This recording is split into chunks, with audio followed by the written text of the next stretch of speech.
우리 계속해서 사무엘 하를 묵상하고 있지요. 이제 다윗이 이스라엘 전체의 왕이 되었습니다. 전체 왕이 되자마자 블레셋이라고 하는 대적들이 치고 올라와요. 왜 그럴까요? 왜 지금까지는 블레셋이 가만히 있다가 이제 다윗이 전국의 왕이 되자마자 공격하러 올라왔을까요? 그것은 몇 가지 이유가 있습니다. 왜 그러냐면 그 전까지는 유다와 남쪽과 북쪽이 갈라져서 내전으로 싸우고 있었습니다. 그러니까 내전으로 싸우고 있는 이 민족을 굳이 공격할 필요가 없지요. 이미 자기들끼리 싸우고 있으니까 공격할 필요가 없는 거예요, 다윗을. 그런데 이제는 전국의 왕이 되었거든요. 그러니까 이제는 블레셋의 대적이 된 것입니다. 이들이 군사를 모아서 블레셋과 전쟁을 하면 우리는 크게 어려움을 당할 수 있겠구나. 초장에 박살을 내놔야 되겠다. 이렇게 생각을 하고 올라오게 된 것이고, 두 번째는 이게 더 큰 이유인데, 원래 다윗은 누구의 신하였어요? 블레셋 가드 왕 아기스라고 하는 사람의 신하였습니다. 자기들 신하였는데 어느 날 갑자기 이스라엘의 왕이 등극을 한 거예요. 이것은 블레셋이 보기에 어떻게 된 거예요? 배신 행위였다는 것이요. 자기들 아래에서 충성하겠다고 맹세해놓고 자기들 뒤통수를 치고 다른 적 국가의 왕이 된 것입니다. 그러니까 이걸 초장에 조금 손을 봐야 되겠다 이러고 블레셋이 이스라엘을 치러 올라오게 되었습니다.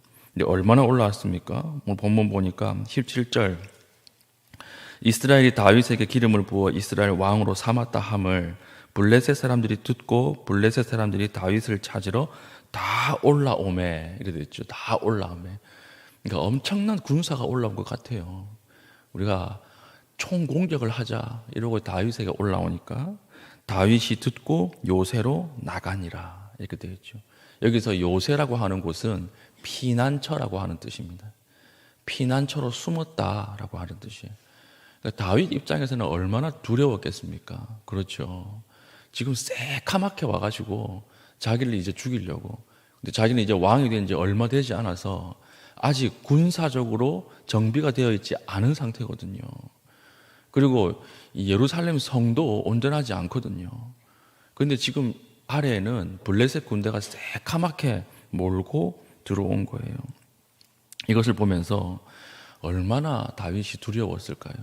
내가 사울에게도 평생 쫓겨다니면서 도망 다녔는데 이스라엘이 왕이 되고 나서도 쫓겨다녀야 되는구나, 숨어 다녀야 되는구나, 이런 생각이 들지 않았겠습니까? 그때 다윗이 했던 일이 무엇입니까?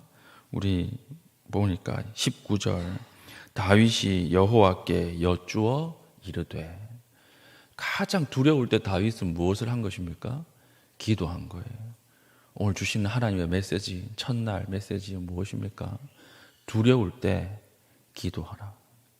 두려울 때 기도하라는 거예요. 세상 사람들은 하나님을 믿지 않기 때문에 두려우면 술을 마시죠.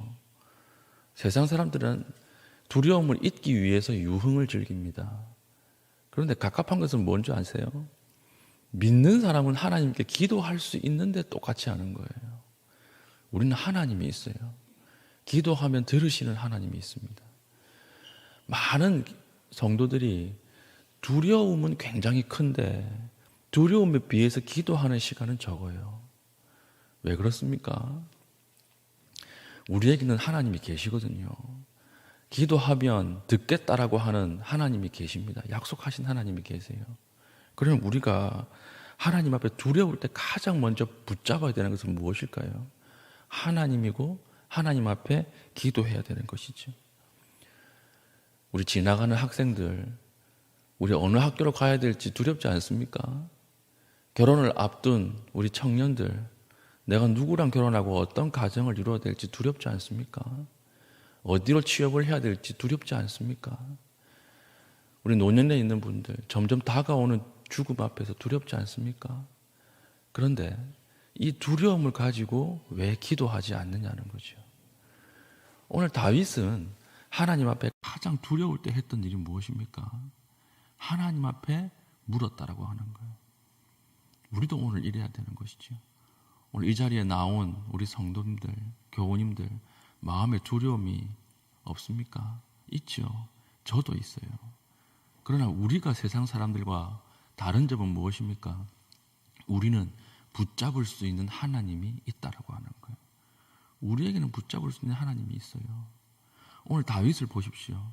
하나님께서 이스라엘 왕으로 삼겠다고 소년 때 약속하셨습니다. 그런데 그 약속이 이제 응답이 됐어요. 응답이 되자마자 일어난 게 무엇입니까? 축복이 아니라 전쟁이에요. 우리 이것을 분명히 알아야 합니다. 하나님의 뜻대로 되는데 싸워야 되는 싸움이 있어요. 하나님의 뜻이 이루어지는데 대적이 일어나는 경우가 있다니까요. 그때 우리가 이것을 이상하게 생각하지 말아야 합니다. 이것은 하나님의 뜻 안에서 자연스럽게 올라오는 대적이라고 생각해야 돼요. 이때 우리가 해야 되는 건 뭐예요? 하나님 앞에 묻고 기도하는 거예요. 이 길이 맞습니까, 하나님? 이 길로 가야 합니까, 하나님? 이길 수 있는 힘을 주십시오. 오늘 우리 안에 있는 많은 두려움들이 기도로 바뀌길 원합니다. 우리 안에 있는 두려움들이 기도할 때 하나님의 응답하시는 시간 될 수 있기를 축복합니다. 기도할 때 물었더니 어떤 일이 벌어졌습니까? 하나님께서 응답하십니다. 다윗이 제가 싸우러 올라갈까요? 물어보니까 하나님이 가라. 반드시 이기게 할 것이다. 이 응답을 받고 싸움에 임하지요. 그 싸움의 결과가 무엇이었습니까? 바알 브라심. 20절 다윗이 바알 브라심에 이르러 거기서 그들을 치고 다윗이 말하되 여호와께서 물을 흩음같이 내 앞에서 대적을 흩으셨다 하므로 그곳 이름을 바알 브라심이라 부르니라. 바알이라고 하는 것은 우리가 잘 알고 있는 이방 신의 이름이고요. 브라심이라고 하는 뜻은 쓰나미라는 뜻이에요. 쓰나미. 홍수가 나서 바알을 다 쓸어버렸다는 거예요. 그곳 지명이 바뀔 정도로 엄청난 승리를 거둡니다. 그래서 우리 뒷구절 21절 보니까 거기서 블레셋 사람들이 그들 우상을 버렸으므로 다윗과 그의 부하들이 치우니라. 과거에 고대에는 전쟁을 할 때 자기들이 믿는 신을 가지고 갔어요. 근데 얼마나 크게 패했던지 블레셋 사람들이 자신들이 믿는 신을 그 자리에서 다 버리고 도망갈 정도로, 그래서 다윗의 군사들이 이것을 치워서 불태울 정도로 큰 승리를 경험했다라고 하는 것입니다. 위기 앞에서 하나님 앞에 기도했더니 하나님께서 이 위기를 넘어가게 하셨다. 이게 바알 브라심의 원리예요. 오늘 우리에게도 이 바알 브라심의 은혜가 임하기를 축복합니다. 오늘 위기가 하나님 앞에 두려움 가운데 기도하는 중에 다 사라지고 쓸려나가는 은혜가 있기를 바랍니다. 두 번째는 이제는 다윗이 승리했는데 이제 블레셋이 도망갔다가 다시 올라와요. 다시 올라옵니다. 이게 22절이지요. 블레셋 사람들이 다시 올라와서 르바임 골짜기에 가득한지라.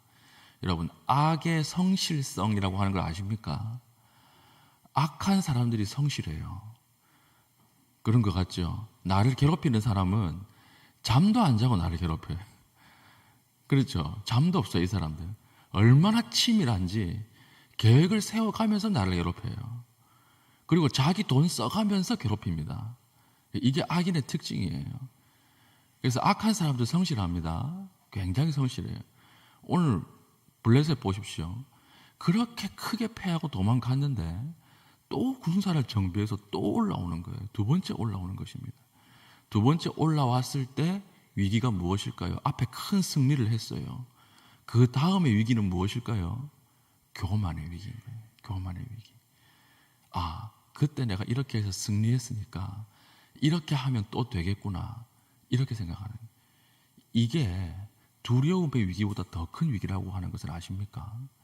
사람들이 처음에 두려움이 임할 때는 다 기도해요. 그런데 승리를 맛보고 나서 그 다음에 똑같은 일이 있을 때는 기도 안 합니다. 그거 말이야, 이렇게 하면 돼. 내가 알려줄게. 내가 알려주니 그대로 하면 돼. 이렇게 얘기하는 거죠. 그게 위기라고 하는 거예요. 그게 큰 위기예요. 두 번째는 교만의 위기가 있습니다. 교만하면 반드시 무너지거든요. 근데 다윗은 어떤 행동을 합니까? 두 번째 탁 몰려왔을 때 그때도 물어보는 거예요. 하나님 앞에. 승리한 이후에도 넘어질까 두려워하는 것, 이것이 진짜 중요한 것입니다. 여러분, 기도 응답이 되었습니까? 과거에 하나님의 축복이 한번 있었습니까? 그러면 그것 가지고 넘어지지 않도록 기도해야 돼요. 이것을 두고 하나님이 어떤 계획을 가지고 계신가, 이것을 두고 기도할 수 있어야 합니다. 그때 달라요. 하나님이 인도하심은 순간순간 다르고 나와 저 사람이 다르다고요. 우리가 겸손할 수 있어야 한다는 것이죠. 그러니까 오늘 보십시오. 다윗이 두 번째 물었습니다. 물으니까 처음과 하나님이 다르게 인도하시는 거예요. 뽕나무 위에서 걸음 걷는 소리가 들리면 그때 기습하라, 이렇게 이야기합니다. 기습하라. 다윗이 만약에 이전에 똑같은 장소에서 똑같이 승리했으니까 똑같이 하면 되겠지라고 했으면 졌어요. 승리했을 때 하나님을 붙잡았던 거예요. 끝까지 겸손하게 하나님을 의지했던 것입니다. 그러니까 하나님이 다른 방식으로, 기습이라고 하는 방식으로 다윗을 인도하시고 거기서도 이기게 된다라고 하는 것입니다. 악한 마귀는요, 항상 우리의 틈을 공격해요. 두려울 땐 두려움이라고 하는 틈을 공격하고, 이기고 승리했을 때는 승리했다라고 하는 것으로 공격합니다. 그러니까 항상 세상에는 하나님이 있고 내가 있고 악한 마귀가 있죠. 근데 악한 마귀는 하나님을 공격 못해요. 그러니까 누굴 공격할까요? 나를 항상 공격한다고요. 악한 마귀는 나를 항상 공격합니다. 그 틈이 있을 때마다 공격해요. 틈이 무엇입니까? 두려움이 있을 때, 그리고 자만할 때, 그 틈을 파고 뒤집고 와서 우리를 넘어뜨리려고 공격할 때, 그 틈을 메우는 방법은 뭐밖에 없어요? 하나님을 의지하는 것밖에 없는 거예요.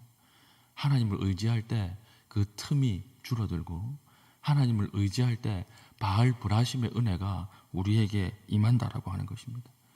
오늘 우리의 경험을 가지고 하나님을 의지하지 않는 모습이 있습니까? 내 경험이 하나님의 말씀보다 더 높아진 곳이 있습니까? 그곳에서 내 경험을 내려놓으십시다. 하나님, 내 경험을 내려놓고 하나님의 말씀에 의지해서 나가기를 원합니다. 기도할 수 있기를 바라고, 또 우리 마음속에 두려움이 있습니까? 그 두려움을 하나님 앞에 내려놓으십시오. 그 두려움을 기도의 제목으로 바꾸십시오. 그러면 기도할 것들이 너무 많이 생겨요. 오늘 이 자리에서 두려움이 변화해서 바알 브라심의 은혜로 바뀌길 축복하고, 우리의 경험이 바뀌어서 하나님의 말씀을 의지하는 것으로 바뀌는 믿음의 신실한 주의 백성 될 수 있기를 축복합니다. 아멘. 우리 이 시간 한번 기도하겠습니다. 이 시간 다 같이 주여 부르짖고 기도할 때에 하나님, 나에게 두려움과 하나님 판단을 할 수 없는 일들이 있습니다. 하나님께서 지혜 주시고 이 시간 우리의 마음을 바꾸어 주시옵소서. 하나님 앞에 묻는 시간 되게 하여 주시고, 물을 때 하나님 응답하는 시간 되게 하여 주시옵소서. 기도하시고 우리 자유롭게 기도하신 이후에 돌아가시겠습니다. 주여 부르짖고 기도하겠습니다.